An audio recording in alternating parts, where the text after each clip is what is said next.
ไปได้บ่เอาได้เว้ยสู้5 6 7 8ตัวหน่อยกูคนเดียวเอาบ่ไหวได้หน่อยสู้แลนได้กูหน่อยพี่น้องไปจังได๋บาดนี้นะมื้อเช้ามายังบ่ตันเดี๋ยวนี้ตันแล้วพี่น้องเอ้ยมื้อเช้ามาเขายังบ่ได้ตันหัวเดี๋ยวนี้มาตันหัวแล้วพี่น้องไปอย่างหนึ่งเรียบร้อยพี่น้องเรียบร้อยนี่ว่าแล้วนี่มันจะไปเรือนี่โอ้หมดซุ่มตอมพี่น้องเอ้ยเรียบร้อยนี่ทึกชบมา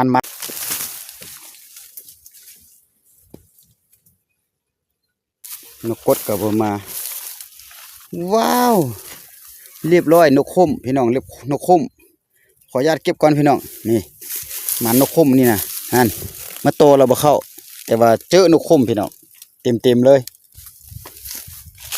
เรียบร้อยพี่น้องแต้มที่3ขออนุญาตเก็บก่อนพี่น้อง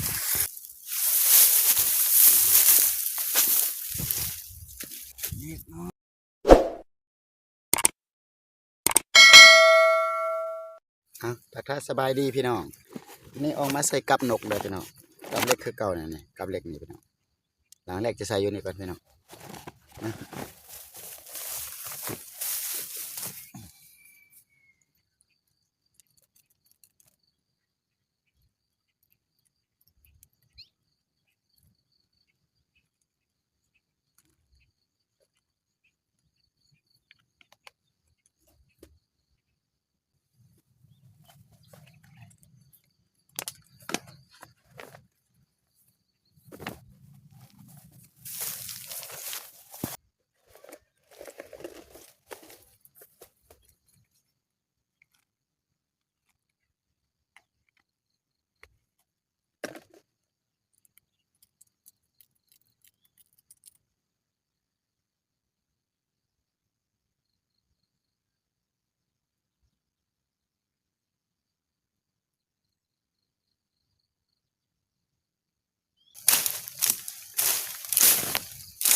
พี่น้องเบิ้งเคยเจอฝนสิตกนะ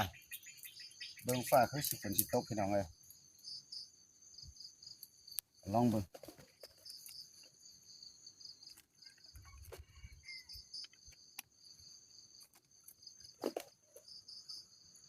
มียุงเข้าป่านะ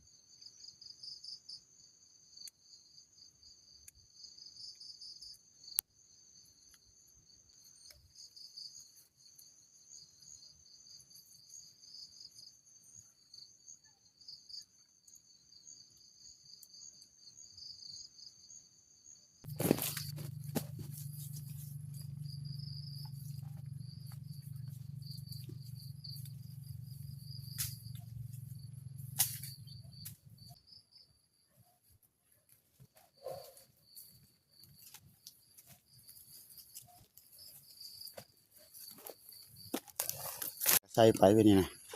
กับลันปั๊บไปเดี๋ยวแหละบ่ถึกนี่พี่น้องเลยโอ้ยเนาะนี่บ่ถึกพี่น้องเลย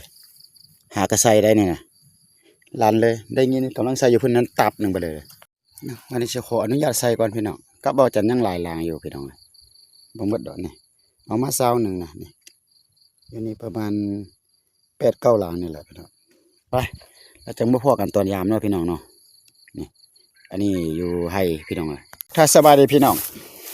ออกมายามกับเด้อโอ้ยมื้อนี้นี่สวยแล้วพี่น้องเอ้ยจักจะมันบ่มันก็บ่รุ่นกับเบาจัน2 โมงบ่ายแล้วจะว่า3 โมงยังแล้วพี่น้องเอ้ยไปเบิ่งหลังแรกอยู่บนนี้ก่อนใส่ไว้แต่17หลังพี่น้องเพราะว่า3หลังมันบ่ได้ใส่พี่น้องเอ้ยเนาะหลังแรกโอ้บ่ลันพี่น้องเอ้ยนี่บ่มีนกซ้ำเก็บหลังที่1ก็แฮวพี่น้องเอ้ยเอามาซุ่มบรรยากาศคือเก่าพี่น้องตอนค่ำค่แรงประมาณ2 3 โมงพี่น้องมาเบิ่งน้ำกันพี่น้องเอ้ยมา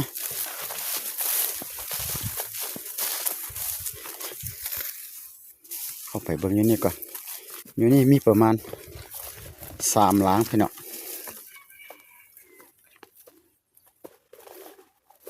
ว้าวพี่น้องมีคนมาตันอยู่นี่แหละว้าว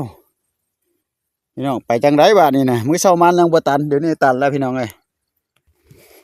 มื้อเช้ามาเขายังบ่ได้ตันหัวเดี๋ยวนี้มาตันหัวแล้วพี่น้องไปนี่อย่างหนึ่งเรียบร้อยพี่น้องเรียบร้อย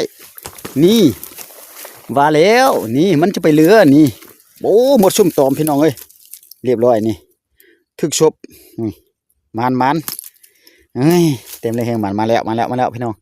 ขออนุญาตเก็บก่อนมาแล้วเต็มหนึ่งนี่งามอยู่พี่น้องฟาดชบไปจะไปเบิ้งอยู่หันก่อนยังมีหลังหนึ่งอยู่หันไปเบิ้งน้ำกันพี่น้องมันจะได้ตื่มกันบ่ว้าวลันอยู่โอ้ยไปใส่เนาะว้าวบติดพี่น้องเอ้ยนี่อุ้ยหลังนี่บติดเสียดายหลังนี่กระลันไปต่อยังมีหลังหนึ่งพี่น้องใช้ไว้แต่3 หลังซื่อๆตอนเช้าหนึ่งมื้อเช้ามาในบ่อนี่เนี่ยลันเลยแหละ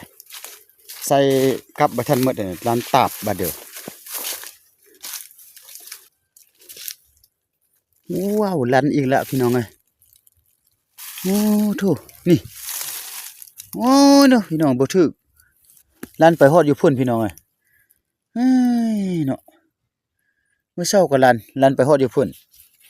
เก็บช่วงนี้นี่พาเขาเกี่ยวเข้าหลายแต่มึงไหมเขาเอางัวเนี่ยมาเลี้ยงงัวหลายพี่น้องพอเกี่ยวเข้าเอาน้ำแล้วก็ไปอยู่เทิงนี่ยังมี3 หลัง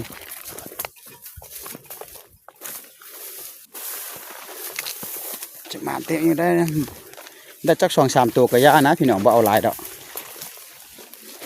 หลังนี่ก็ลันแต่บ่เห็นนกว้าวหลังนี่ก็นกไปซะเนาะโอ้นี่ลันมาฮอดอยู่พี่น้องเอ้ย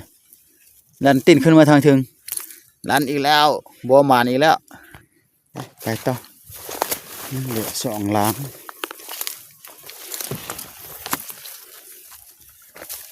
ฟ้าบ่แดดดีพี่น้องโอ้หลังนี่บ่ลันพี่น้องเอ้ยนั่นนกบ่ลงพี่น้องมีแต่มดซุ่มกินเมิดเยอะก็ได้มดตอม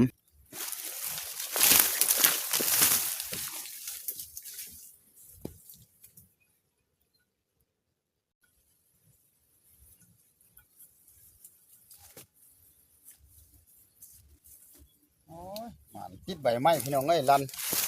ตัวนี้ก็ลันสิพายามไปอยู่นี่ประมาณ3 หลังนี่บ่โอ้ยแล้วแหละนกกดกับบ่มาว้าวเรียบร้อยนกคุ้มพี่น้องเรียบนกคุ้มขออนุญาตเก็บก่อนพี่น้องนี่มันนกคุ้มนี่นะนั่นมาโตเราบ่เข้าแต่ว่าเจอนกคุ้มพี่น้องเต็มเลยนกคุ้มตัวอยู่ตัวแม่พี่น้องนี่เรียบร้อยโอ้พยายามขึ้นไปทางขึ้นกับมีคนท่าอยู่พี่น้อง โอ้ยหลังหนึ่งอยู่บนนี่นี่เก็บมือละมดตอมมดเยอะนะนี่งัวบ้างไหมไปได้บ่เอาได้เว้ยสู้5 6 7 8 ตัวหน่อยกูคนเดียวเอาบ่ไหวได้หน่อยสู้แลนได้กูหน่อยบ่เอาเด้อบนนี่แหละมดตอมนะเก็บคืนละ2ด้านที่ 3มาบ่เรียบร้อยพี่น้องแต้มที่ 3ขออนุญาตเก็บก่อนพี่น้อง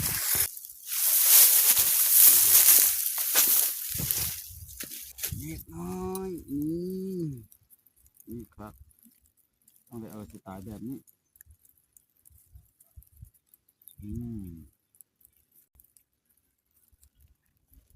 เดี๋ยว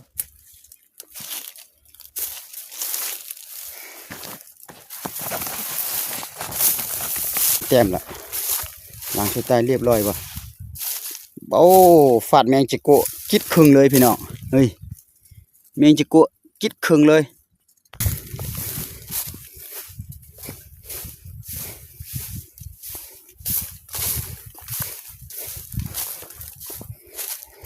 สบายเนาะเอาเปียมาปลูกไว้เลี้ยงงัวพร้อมนี่เพิ่นมาเลี้ยงงัวพี่น้องไงเขาต้องมาเลี้ยงงัวอยู่เต็มอยู่แถวนั้นแหละไปยามบอลใหม่ก่อน ว่าสิออกมาแต่เช้าเลยมาได้3 ตัวยังอยู่พูนเลยน้องพูนเลยพี่น้องเขาเกี่ยวเข้าใส่เพลงอีกได้บ้านี่นะไปเบื้องหลังนี่ก่อนพี่น้องเขาใส่เพลงอีกแล้วพี่น้องมันบ่หลังนี่เทือกหยังนกคุ้มไปทางใดโอ้บ่ถือพี่น้องเลยจะโกะพี่น้องเฮ้ยบ่เอาแบบนี้นะพี่น้องเก็บก่อนบ่ได้พี่น้องเลยบ่ลันมดพี่น้องแถวนี้มีคนเข้าไปมาหลายแล้วก็นกบ่กล้าลงนี่บ่ลันจักหลางเลยอยู่คือเก่าสรุปผลงานพี่น้องมายามกลับอยู่ใน17หลังได้3 ตัวชื่อพี่น้อง3 แต้มนี่นกอันนี้นะนกคุ้มอันนี้นะตัวแม่อันนี้พี่น้อง3 แต้มนี่แหละเอาขอขอบใจเข้ามารับชมฝากติดตามให้เด้อพ่อกันคลิปต่อไปบ๊ายบายพี่น้อง